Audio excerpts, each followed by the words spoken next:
দর্শক, আমরা আজকে একটা নতুন বাগানে আসছি, যেখানে আমরা পেঁপের একটা রাজ্য বলা যায়। আমাদের এই পর্যন্ত আমরা যে ভিডিওগুলো দেখাইছি তার ফলনের সেইভাবে আমরা ভিডিও দেখাইতে পারিনি। তার মূলত সবচেয়ে বড় কারণ হচ্ছে আমরা যে বাগানগুলো দিয়েছিলাম সেই সময়, এবং আমাদের চ্যানেলটা যখন আমরা খুলছি তার ভিতরে আমরা বড় বড় বাগান কৃষকদেরকে করাই দিয়েছিলাম, কিন্তু তার যে ফলনের রেজাল্টটা আসতে গেলে ইনস্ট্যান্ট 2 থেকে 3 মাস কি 4 মাস সময় লেগে যায়। তো সেখান থেকে আমাদের এই ফলনের ভিডিওগুলা শুধু এই কারণেই আমরা কৃষকদেরকে দেখাইতে পারিনি যে আমাদের জাত নিয়ে কৃষকরা কেমন লাভবান হচ্ছে, সেটা কৃষকের মুখেই ডাইরেক্ট শুনবো।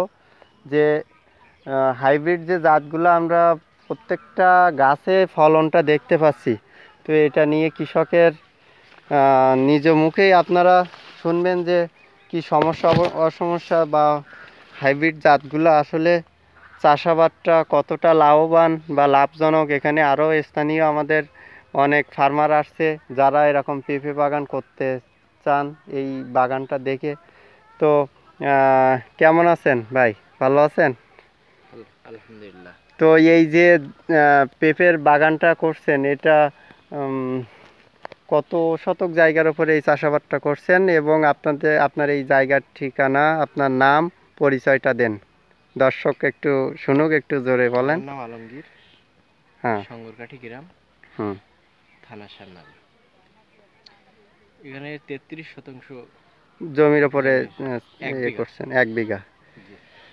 তো এইটা কি কি জাত নিয়ে আর কি পেঁপের বাগানটা করা হয়েছে? কিউল লেডি আর টপ লেডি।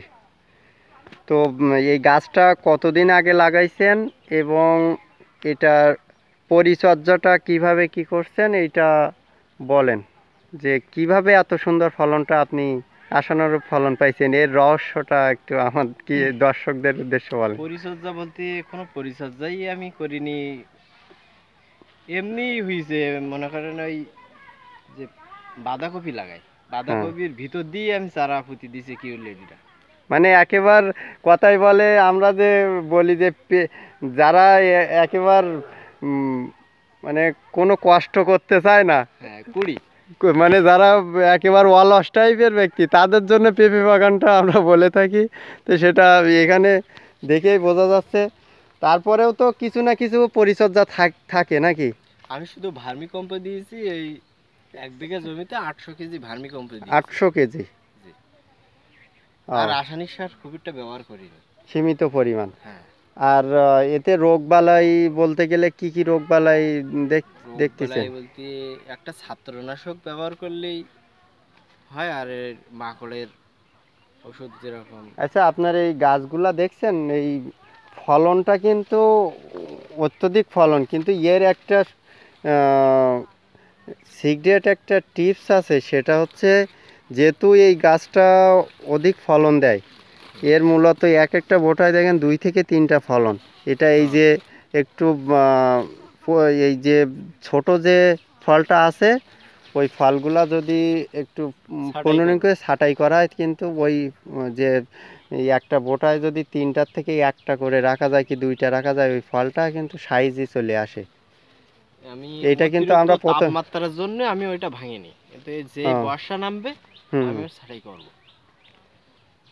আর এই গাছগুলা একটু আমি কিছু কিছু গাছ, এইদিকে আসেন, আমি কিছু কিছু গাছে একটু দেখছি যে মোজাইক ভাইরাস, বা এখানে গাছের এই যে পাতাগুলা দেখছেন একটু এর মতো হয়ে গেছে, হ্যাঁ ভাইরাস টাইপের লাগছে হালকা। এইটার জন্য আপনার টেম্পেস্ট লিটারে 1/2 গ্রাম, 1/2 মিলি হারে টেম্পেস্টটা পুরা গাছে ভিজে স্প্রে করবেন। আর ওর সাথে আপনার 2 থেকে 3 দিন পরে আপনার আমাদের সাদামাছি থ্রিপসের জন্য ইয়োকা আছে, এটা এরকম ভালোই কাজ করে।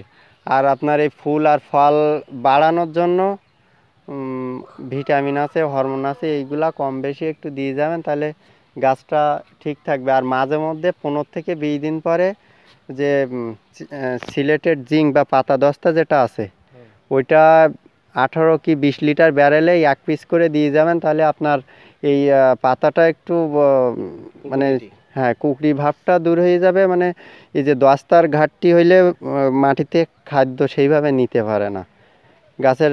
আর এই যে নিচের যে